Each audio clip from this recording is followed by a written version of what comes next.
toho, čo uvidíme, transdisciplinárny výskumný projekt o entropických procesoch v kolaboratívnom prostredí. Nie to tak odstrašujúco, ale všetko sa za malú chvíľu dozvieme. Takže názov, budeme hovoriť o entropii a the reconstruction of the human. Za malú chvíľu teda začne taká prednáška, respektíve diskusia o koncepte entropie a spôsoboch a veciach, ktoré s tým súvisia.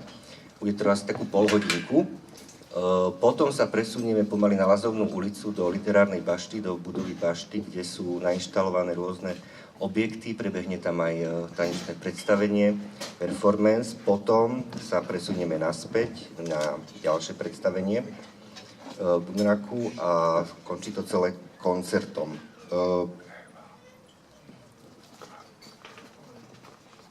Čo k tomu ďalej? Možno by som predal teda slovo už samotným umelcom, Chrisovi a Tomasovi, ktorí nám predstavia v stručnosti, o čo všetko ide. Áno, bude prebiehať teda táto diskusia v angličtine, ale kto si netrúfa počúvať v angličtine, tak kľudne príďte tu k tomuto stolu. Bude tu prebiehať simultánny preklad. Hovorím ešte raz, nezlaknite sa toho, že to bude iba diskusia, alebo keď sa presunieme do bašty, naozaj to, o čom títo páni umelci budú hovoriť na vlastnej zažijeme, alebo viac pochopíme tým, že zažijeme tie inštalácie a veci, ktoré sa budú okolo toho diať. Takže dávam slovo Tomasovi a Chrisovi. Thank you very much.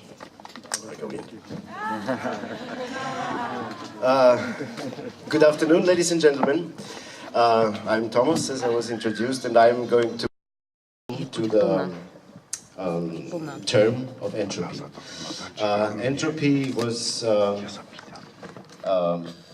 physical, or is a physical law.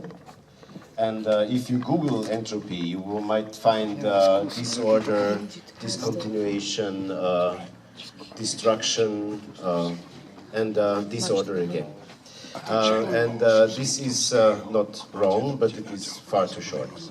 As I said, entropy is a basic physical law, if not the basic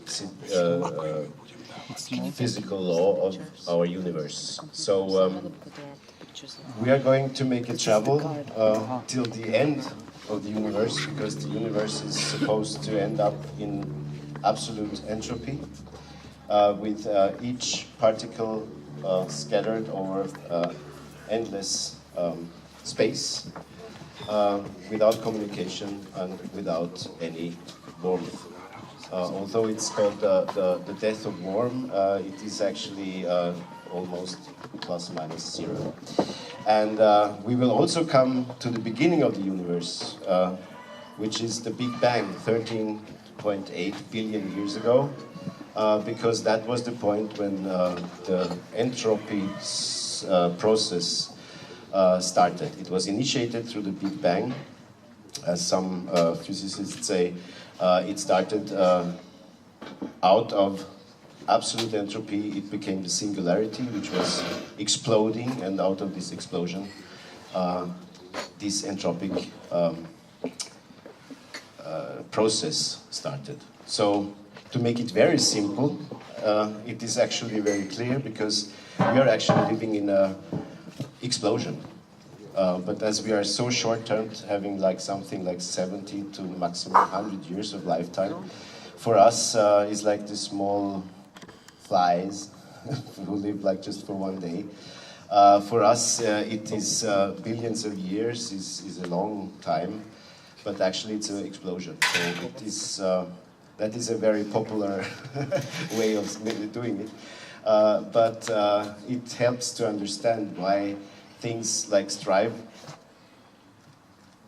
away from each other.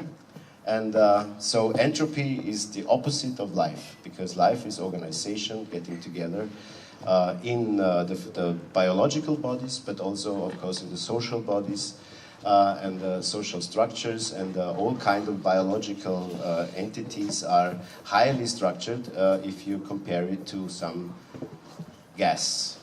and to make an understanding what entropy means, because I go one more point is that entropy is always increasing. You can stop the process or you can accelerate the process, but you cannot subtract entropy. That means whatever happens, entropy is added, or it's zero, or it's plus, whatever, but it's never minus. That means if we have, go back to this popular idea of disorder, in the moment you make order on some space, you produce entropy, because you use energy, and every process of transforming energy from one form to the other, it is also entropy added to that. So, this is the physical aspect, but entropy went through all science and in specific times. But before we go to that, I want to introduce Christophom Hubatschke. He's from the University in Vienna, philosophy. And as I said, I'm going to guide you through this landscape, and we are going to have a conversation. The idea is also to have a conversation with you, so you are invited to come closer. Please always ask questions, because the topic is so. We had like 2 years or 1.5 years of laboratories and transdisciplinary processes with scientists and philosophers and artists to work on this, and it takes you at least a year to really understand what's going on, as it sounds very simple in the first term, but it is not simple. The journey I'm going to take you on will not be so far. We will just go up to the bastion and around and then back again. But in the mind, we will go very far, like to the borders of our universe. And it's like walking through a mind landscape. So it's a landscape, and I would advise you to look very close, but because actually we are walking through your landscape, your brain landscape. Because whatever you see, whatever you process in your brain, whatever you hear, is actually your neurologic structure. So you see, we walk through your brains, so to speak. So, coming back to the... I give you one more example, which is very simple, because the most simple way to explain entropy is like, and why it is, it's not possible to subtract, you only add it, is a coffee. You have a coffee and you have a milk. You put it together, and then you have a macchiato or a cappuccino, but now try to get it out, to part it again. It is possible, but you need machines, you need chemistry, you need a whole laboratory to bring it back to the old state. Or take a cup and break it, and then try to make it the same as it was before. Even if you mend it and you glue it together, it's not the cup it was before. So this is so entropy has also become the measurement for time. So. The higher we cannot go back in. That was the way how we could. Why time is a vector and going in one direction, because you cannot go back, because the entropy was less 100 years ago or even 5 minutes ago. So you cannot go back, because this is an energy problem, and because of the entropy, we have laws like EMC2, which is. Einstein's formula for the relativity. The relativity theory would not be possible without entropy. So, and now maybe you want to take over and sketch a little bit the genealogy of how this entropy came from physics to biology and mathematics, and finally also to communication theory. Because this is what we are going to focus on now. Yeah. So maybe the interesting part is when entropy first came to the scene, because it was a very special time, and it's very much connected to certain economical developments and coming of a new age, of course. So I would state, and that's not my thesis, of course, that every time entropy enters a new field, it also comes with a kind of paradigm shift. It also has to do with changes in society and economical structures and so on. So this kind of irreversibility of time, entropy describes on a physical level, so that it's not possible, and that's also very an interesting thing. So it's not against the laws of physics that coffee and milk that you can distinguish them, and even that they would do it by themselves.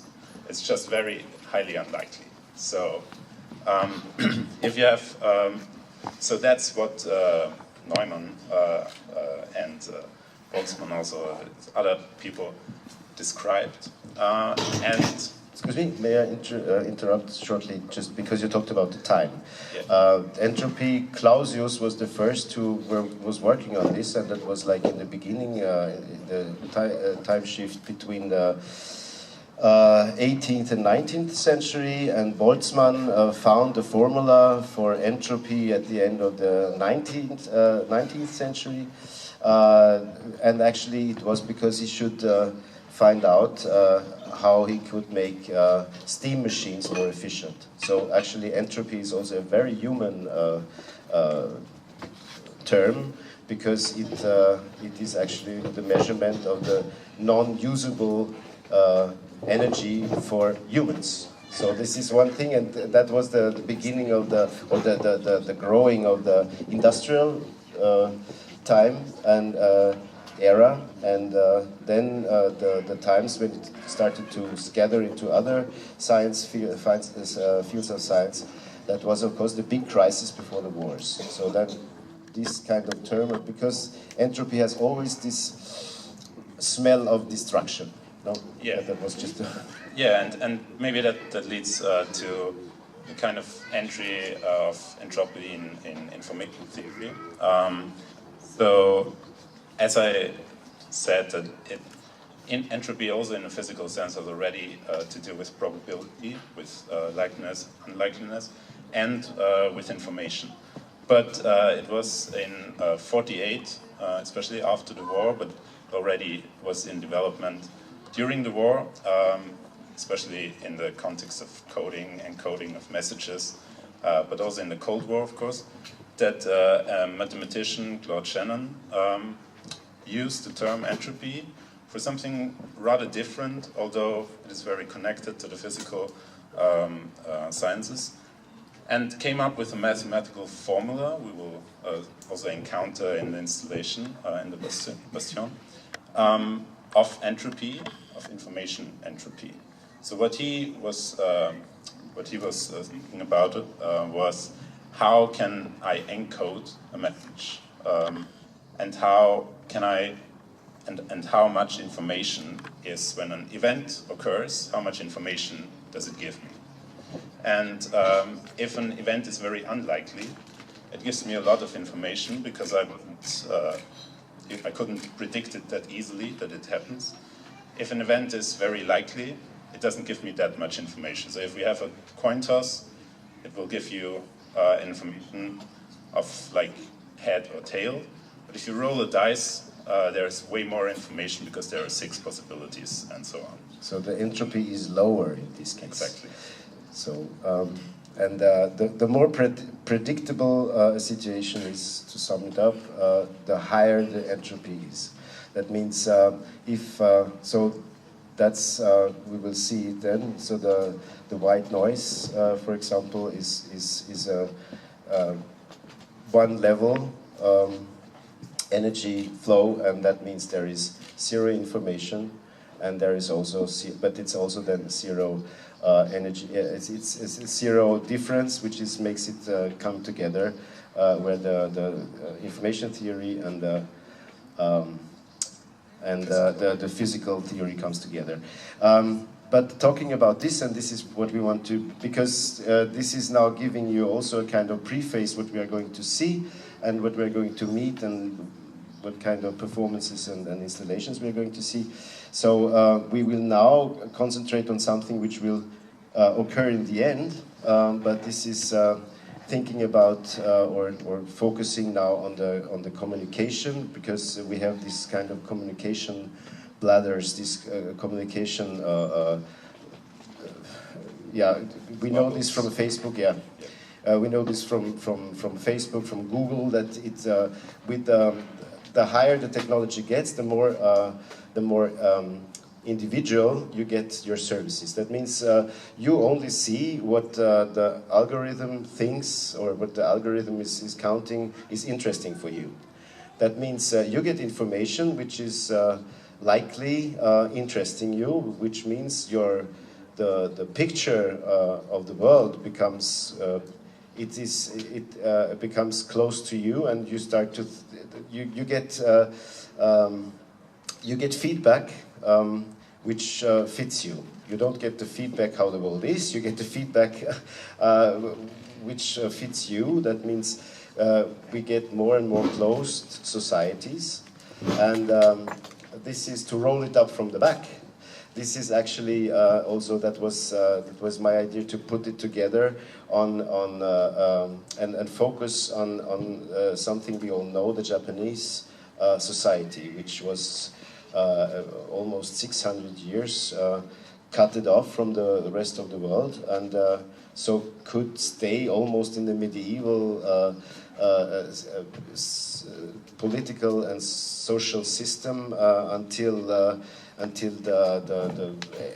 end of the 19th century, more or less, until the European conquerors came up.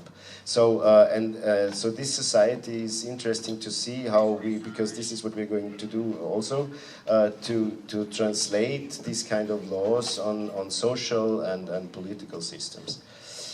So this is so, as Milan said before, we will have two performances. One is an installative performance on digital communication and artificial intelligence robots, and the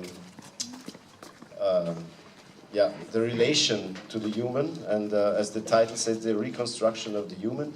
We are now in a time which is very similar to the last 200 years ago, where and that's why entropy is popping up there and there, and has become a quite interesting topic for the 21st century. And we have again similar processes going on, but now they are not. It's not about steam. It's not about electronics. It's about a digital world. So we have, on one time, we have this digital sphere, and on the other hand, so we have like an example, the Japanese society, which like 100 years ago, quite shortly, came out of this kind of closed society, and so the Bunraku, which is actually just the name of a family, Ningo Yuyuri is the name for puppet theater, and Bunraku is also puppet theater, but that was a family who was very famous in the 16th century, and so this is there we will focus on the topic who is like manipulating whom, the machine or the human. And after that we will have Black Rain, which is a performance by Aiko, and I would like to invite Aiko and Oliver to join us here, because we will now try to put this together. As you see, this is a very complicated, there are lots of side topics to go to, so we will just make it very dense and then go to see the stuff. And maybe I can ask, because, going back, Black Rain is a performance. Aiko was trained as a Buto dancer. She's born in Japan, but lives in Europe since her 7th birthday.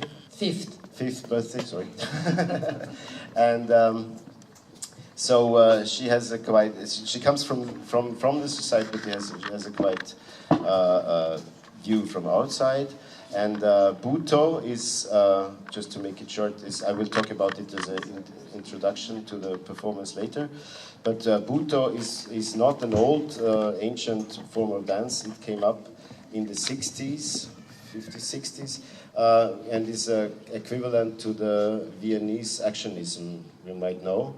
And it has similar triggers, because that was after the war, and the critique on the society after the war, which was lost, and all the problematic political situation, which was actually following a dictatorship, and the processing of this problem and social and individual problem was like triggering as it was triggering the Viennese actionism.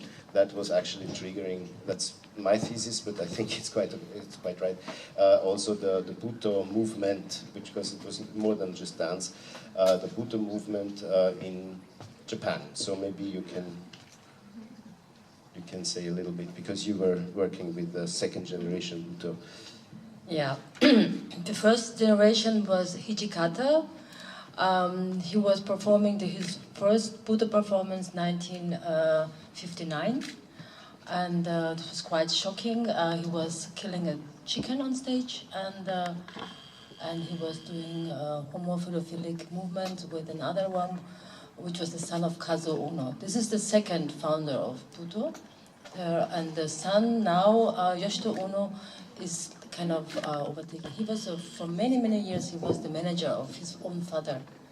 And his father, Kazuo Uno, he started to dance very late. He was dancing till 99 years old and died with 103. And Buto is kind of a complete different approach to dance as it's known here in the Western dance. But it has very interesting not techniques, but ways to find the kind of the so-called inner dance. And they're working with pictures and with elements and with different states of being. For me, it was very interesting to kind of get back to the roots, because I'm really European. I just can't change how I look like, but I'm really I grew up in Vienna, so I'm really more Viennese than Japanese. So I was very curious and that's why I started to learn Buto, and I joined the company. And it's really something which is much more than just dance technique, and it's just much more also than just like a different way of a dance style also. And so after a while, I was like 10 years, but I decided to find my own way, my own approach also, and using the elements I really like to use, because I think they're very interesting, and it also has a big influence in the Austrian, not the Austrian, but the European dance. And you can see also in nowadays contemporary dance, there is an influence of it. Yeah, so this is actually starting from the breakup,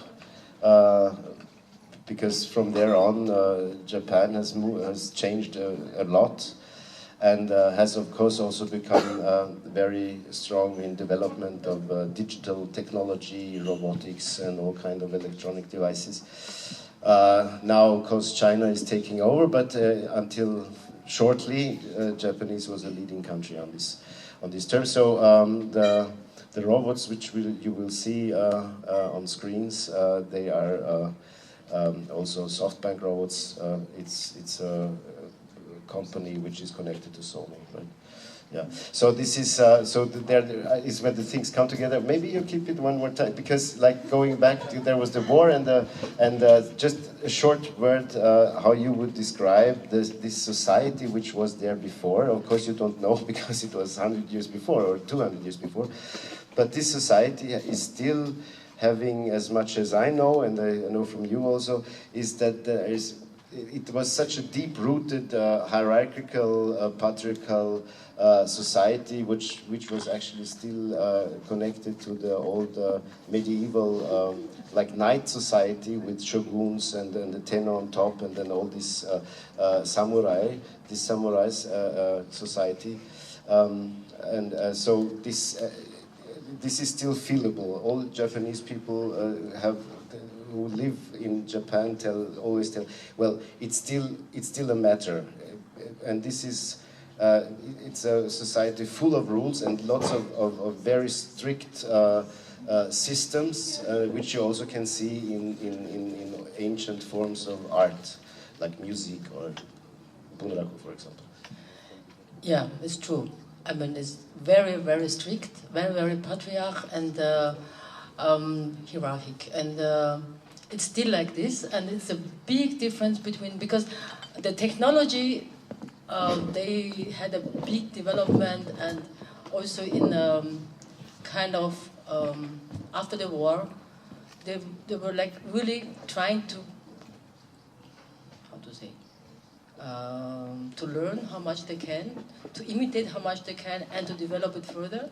So they had, like 50 years ago, when I left Japan, 51 years ago, they had already all those problems which appear now to Europe. The water was not drinkable anymore in Tokyo. We had problems with breathing there.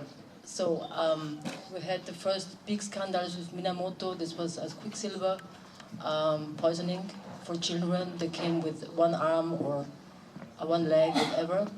So this was already like there. What is now coming up here? The air was not able to breathe like now in Beijing, but this was there already in Tokyo. It appeared already 51 years ago or 50 years ago. So they had to catch up the development. What they really tried to catch up was really coming through with this entropy, what you can tell. And then they also are now much more further. I don't know because I've not been there. But now when I've been there, like 25 years ago, they already had many things set up again. Somehow, like the water you could drink again. The air was much better now. It was quite safe in Japan. It was quite safe in Tokyo. And then everything was digital. Everything was full of technology. Even in the normal household, we had not one. The carpet was heated and everything. 25 years ago, everything we had, like the washing machine had little things like so. Now we have taps, no, for washing. This was like half of it, and they were washing only with cold water. So it was really amazing for me to go there and see how much they developed from just not having even water toilets. I was living in Tokyo without a water toilet, and then coming there, and there was a singing one with music and a shower, and so the development in 50 years was really amazing. On the other hand, the social structure was still almost the same. And this was a very, very big difference to see and to look at, and very hard to catch up, and now it's even much further.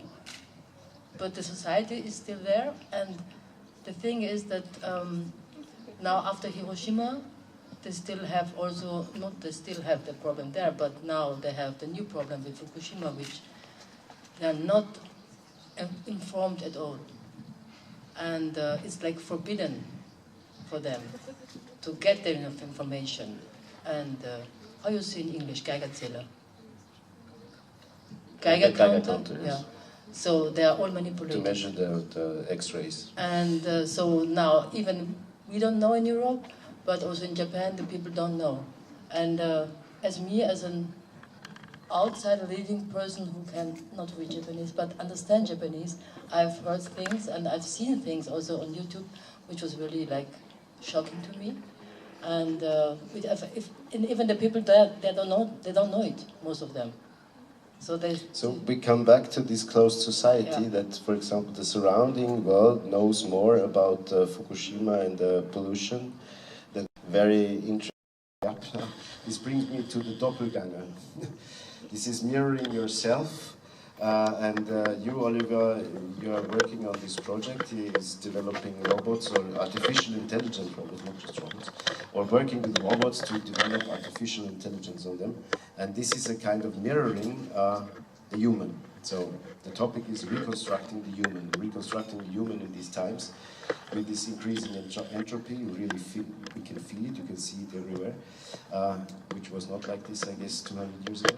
And on the other hand, it is this mirroring oneself, and how do we define ourselves in a digital society, in a society which is based on growing algorithms, that means kind of intelligence, and also now going into the next step, where this intelligence gets a body, a robot. So maybe you give us some short points on your interests in it and how you develop the project.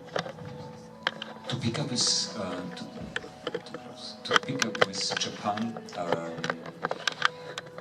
there the idea is to reconstruct, to redevelop, to even rearrange and reproduce down to the reproduction of the society, use robotic technology. And robotic technology is a thing that seems to be something from nowadays, or something that comes at least with digital technology or with the precursor electronic technology. In Japan, we not only have the situation that the society, like as a political idea, how the society reproduces, uses robotic technology, also the development of what we observe now, and in a way really admire in the Japanese society, like from a European or American point of view, is a very strong, very long development in robotic technologies. And in Wundrake, you already mentioned it, puppets are introduced. The first introduction of those puppets is at least going back to the 9th century. 9th century. Puppets have been used in order to not at these times reproduce humans, but to talk about humans, to produce strong, deep narrations that make sense. And already in this time, we talk about like a development that is more than 1,000 years old. Already at this time, the mental and the cultural reproduction of the society had been and is partly based on puppets. Thank you very much. Now it starts raining, so I suggest we start our journey and go under the roof, which is in the Bastion. I guess all of you know where it is, but I will go ahead, and but I will pick up an umbrella first. So thank you for the first round, and we see each other at the Bastion. And it's under the roof, so no problem.